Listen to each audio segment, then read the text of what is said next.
जय माताजी मित्रों, स्वागत है આજના નવા વિડીયોમાં। આજે તારીખ છે 22/8/2026 ને ઘણા બધા ખેડૂતો મિત્રોની કોમેન્ટો આવતી હતી કે હાલમાં બનાસ નદીમાં પાણીની આવક ચાલુ છે કે બંધ થઈ ગઈ।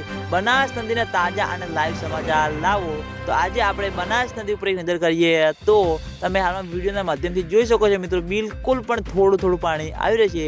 ઘણા બધા ખેડૂતો મિત્રોની કોમેન્ટો આવતી હતી કે આ પાણી હજુ સુધી દાંતીવાડા ડેમ સુધી આવ્યું કે નહીં। તો મિત્રો આ પાણી હજુ સુધી દાંતીવાડા ડેમ સુધી આવ્યું નથી। હાલમાં તમે વિડીયોના માધ્યમથી જોઈ શકો છો, બિલકુલ પણ થોડું પાણી આવી રહ્યું છે। આ પાણી પણ હજુ સુધી દાંતીવાડા ડેમ સુધી આવ્યું નથી અને હજુ આગામી દિવસોમાં વરસાદનો એક નવો રાઉન્ડ આવી રહ્યો છે, એટલે માઉન્ટ આબુ, આબુ રોડ, અમીરગઢ, રાજસ્થાન જે આગળ સારો એવો વરસાદ વરસે અને બનાસ નદીમાં પાણીની આવકમાં વધારો થશે। પછી મિત્રો દાંતીવાડા ડેમમાં પાણીની આવક શરૂ થાય તેવું લાગી રહ્યું છે।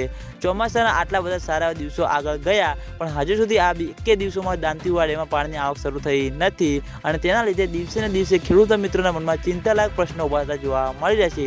ખેડૂતો મિત્રોની આશા છે કે જેમ બને તેમ ઝડપી બનાસ નદીમાં પાણીની આવકમાં વધારો થાય તો મિત્રો દાંતીવાડા ડેમમાં પાણીની આવક શરૂ થશે। તો સૌથી પહેલા તમને બધાને આ ચેનલ દ્વારા વિડીયો બનાવીને જાણ કરવામાં આવશે, એટલે તમે બધા અમારી ચેનલ ઉપર નવા હોય તો વિડીયોને લાઇક કરી દેજો, કોમેન્ટ કરી દેજો અને ચેનલને સબસ્ક્રાઈબ પણ કરી દેજો, જેથી કરીને અમે દાંતીવાડા ડેમ અને બનાસ નદીના અવનવા વિડીયો લઈને આવીએ તો સૌથી પહેલા તમને બધાને ખબર પડી જાય। તો મિત્રો જય માતાજી।